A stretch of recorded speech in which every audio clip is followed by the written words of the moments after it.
Special train से रामेश्वरम धाम की तीर्थ यात्रा। आज ही अपनी सीट बुक कराएं त्रिपुरयात्रा.com पर। कांग्रेस एमपी में बिहार का नुस्खा इस्तेमाल करने की सोच रही है। कांग्रेस को लगता है कि अगर एमपी में विपक्षी दल एकजुट हो जाएं तो चुनाव में बीजेपी को मात दे सकते हैं।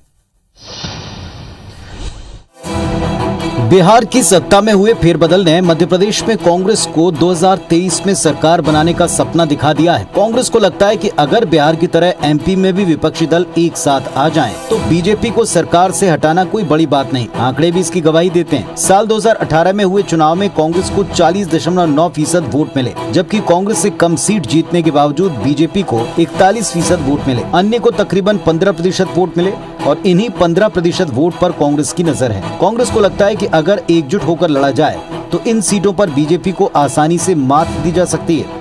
मोदी जी के आने के बाद देश और प्रदेश के क्या हालात हैं, देखते हुए विपक्ष एकजुट होकर हर प्रदेशों में अपना गठबंधन तैयार करके और चुनाव लड़ने की रणनीति तैयार करता है। वहीं बीजेपी मध्य प्रदेश में कांग्रेस के इन मंसूबों को ख्याली पुलाव बता रही है। बिहार से मध्य प्रदेश की आप तुलना कर रहे हैं, मध्य प्रदेश में पूरी तरह से स्थिर सरकार है। कांग्रेस को लग रहा है कि अगर इस बार भी ये फॉर्मूला ठीक से काम कर गया तो सभी विपक्षी दल मिलकर बीजेपी को कड़ी टक्कर दे सकते हैं।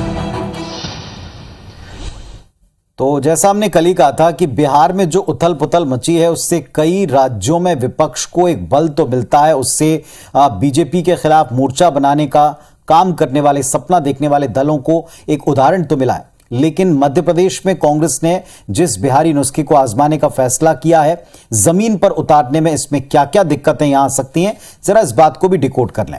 सबसे अहम बात यह कि बिहार और एमपी की जनता की राजनीतिक सोच और समझ भी कुछ हद तक अलग अलग है। बिहार में जहां क्षेत्रीय दलों का वर्चस्व है, एमपी में क्षेत्रीय दलों का अस्तित्व न के बराबर।